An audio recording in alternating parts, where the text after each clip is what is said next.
India, मुझे सिर्फ एक शब्द सुनाई देता है, इंडिया।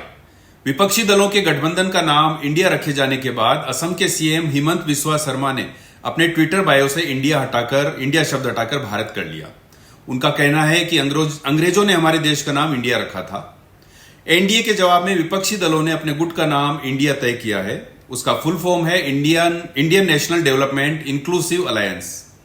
बीजेपी ने अपने ऑफिशियल ट्विटर अकाउंट पर खड़गे का वीडियो शेयर करते हुए कहा कि जिस इंडिया को दुनिया भर में बदनाम करते फिरते हैं, अपने अस्तित्व और परिवारों को बचाने के लिए उसके नाम का ही सहारा लेना पड़ा।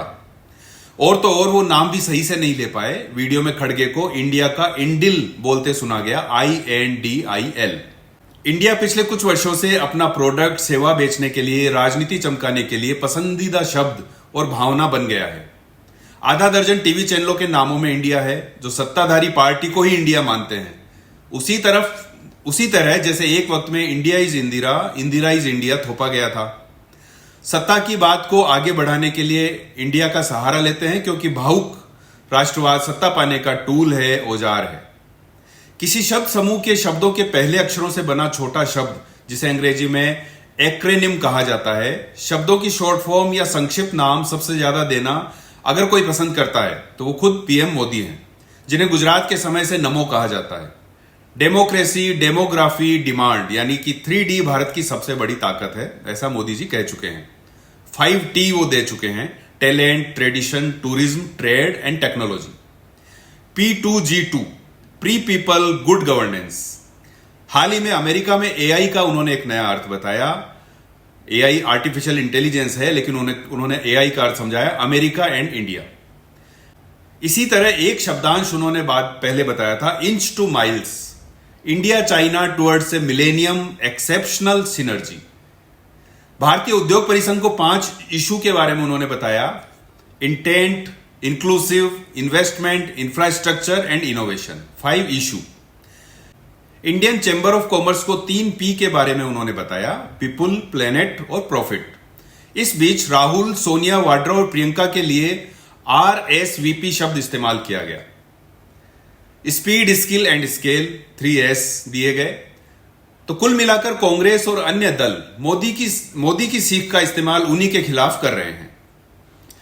इंडिया के 26 दलों का मुकाबला एनडीए के 38 दलों से है। ये जो छोटे बड़े 38 दल हैं, ये बीजेपी के छत्र छाया में खुद को बहुत ही सुरक्षित महसूस कर रहे हैं, चुनावी संभावना की दृष्टि से भी और ईडी इनकम टैक्स के खतरों से भी।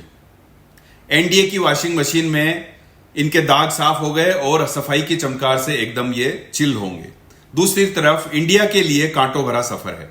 सूझबूझ दिखाते हुए इंडिया नाम रखकर इन दलों ने एक बढ़त तो ले ली, यूपीए शब्द से निजात भी पाली और यूपीए के कर्मों से बनी भ्रष्ट इमेज से भी।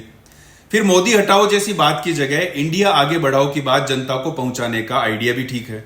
Indian national development inclusive alliance, यानी कि विकास की बात करता हुआ एक संगठन। मोदी हटाने की बात राजनीतिक रूप से उल्टी भी पड़ेगी। भाजपा विक्टिम कार्ड खेल सकती है।